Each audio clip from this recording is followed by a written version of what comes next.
គិតចាប់តាំងពីរដូវផ្ការីកមកគ្មានភ្លៀងធ្លាក់មួយដំណក់សោះនៅក្នុង2ភាគ3នៃផ្ទៃប្រទេសអ៊ីរ៉ង់នេះបើតាមទីភ្នាក់ងារសារព័ត៌មានផ្លូវការអ៊ីរ៉ង់ចេញផ្សាយនៅថ្ងៃសៅរ៍ទី8វិច្ឆិកាដោយបញ្ជាក់ថាអាងទំនប់ទឹកទាំង4សម្រាប់ផ្គត់ផ្គង់ទឹកស្អាតនៅអ៊ីរ៉ង់បានរីងស្ងួតស្ទើរដល់បាតនិងអាចអស់នៅរវាងប៉ុន្មានថ្ងៃទៀតខាងមុខអាងស្តុកទឹកដ៏ធំជាងគេបំផុតប្រចាំទីក្រុងតេហេរ៉ង់អាមៀកាបៀនៅសល់ទឹកតែប្រមាណ14លានម៉ែត្រគីបឬស្មើនឹងប្រមាណ 8% តែប៉ុណ្ណោះ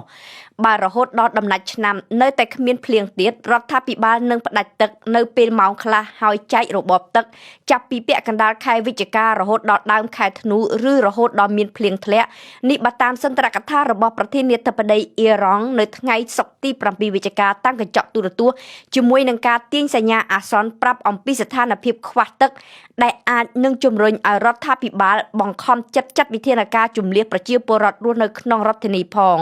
តើត្រូវជំនះបែបណាប្រធានាធិបតីអ៊ីរ៉ង់មិនបានលំអិតអំពីចំណុចនេះទេ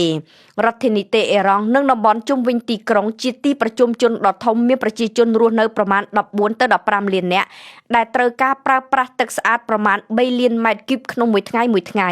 អ្នកក្រុងតេហេរ៉ង់បានចាប់ផ្ដើមកាត់បន្ថយទឹកបាន 10% តាំងតែពី6ខែកន្លងមក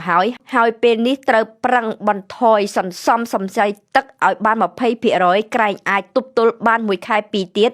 ឬក្រែងអាចទប់ទល់រហូតដល់មានភ្លៀងធ្លាក់ជាថ្មីនេះគឺជាគ្រោះរាំងស្ងួតខ្វះទឹកដ៏ធ្ងន់ធ្ងរបំផុតមិនធ្លាប់មានទេនៅអ៊ីរ៉ង់គិតចាប់តាំងពីជាង60ឆ្នាំចុងក្រោយមកនេះ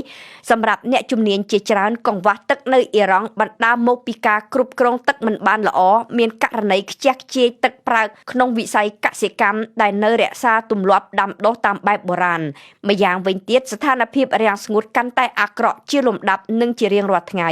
គ្រប់អ្នកជំនាញសុទ្ធតែព្យាករណ៍ថាស្ថានភាពនឹងកាន់តែដុនដាបអាក្រក់ថែមទៀតពីព្រោះមេឃនឹងបន្តគ្មានភ្លៀងធ្លាក់រហូតជាច្រើនសប្តាហ៍ទៀត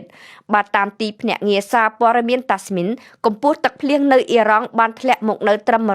152មីលីម៉ែត្រឬត្រូវជា